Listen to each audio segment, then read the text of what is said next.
2016년 9월 4일 주일 말씀 요약입니다. 번뇌하지 마라.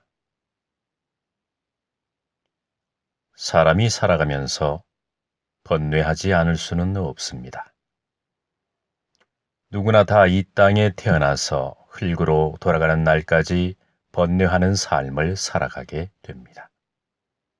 그러나 정말 번뇌하지 말아야 할 일들이 있습니다. 하나님께서 정하신 섭리가 있습니다. 하나님께서 다스리는 일이 있다는 것입니다.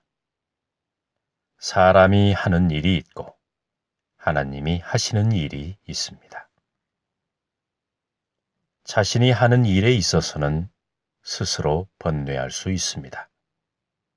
일을 하다 보면 연약하고 부족한 자신의 단점이 드러납니다. 그때는 번뇌할 수밖에 없습니다. 그러나 하나님께서 하시는 일은 자신이 번뇌하게 되면 일을 망치게 되어 있습니다. 일을 망치는 정도가 아니라 나아가서 자신의 삶이 죽음으로까지 이어질 수가 있습니다. 지난 역사를 보면 잘 알 수 있습니다.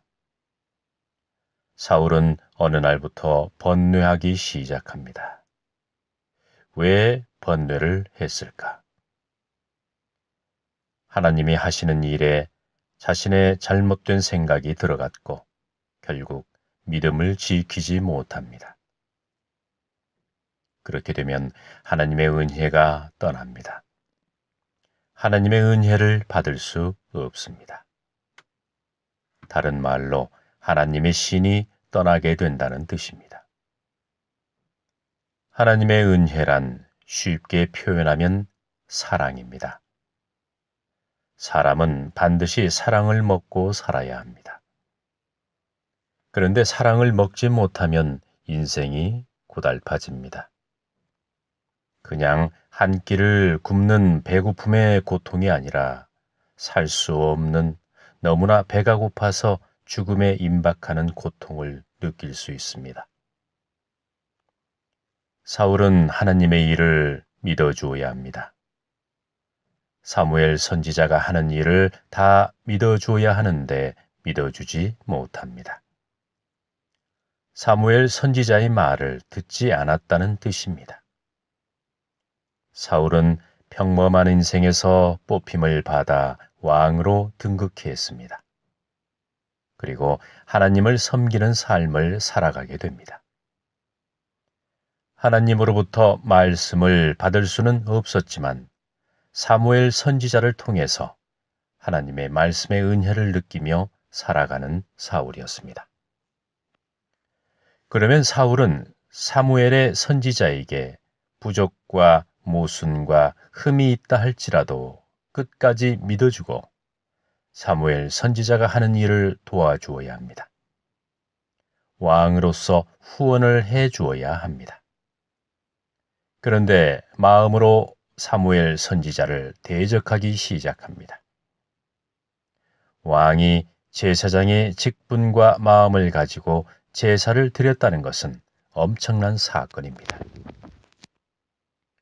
하나님께서 사울에게 육적인 왕으로 기름을 부은 것이지 영적인 왕으로 기름을 붓지 않으셨습니다.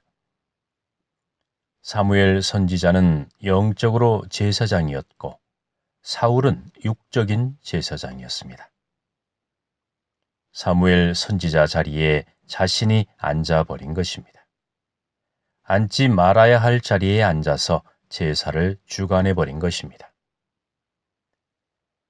이스라엘 왕궁에 왕의 자리가 있습니다. 그 자리는 사울의 자리였습니다. 사울의 정치를 돕는 충신이 사울이 없는 사이를 틈타서 그 자리에 앉았다면 어떻게 되겠습니까? 그 자리는 그냥 앉을 수가 없습니다. 보통의 마음을 먹지 않고서는 그 자리에 앉을 수 없습니다. 영적으로 범죄를 저지르고 말았습니다. 그렇기 때문에 하나님의 신이 떠난 것입니다. 하나님의 은혜를 받지 못한 것입니다. 이러한 번뇌는 하지 말아야 합니다. 이번 주 말씀은 번뇌하지 마라입니다. 한 주간 묵상 말씀으로 말씀 이어가겠습니다.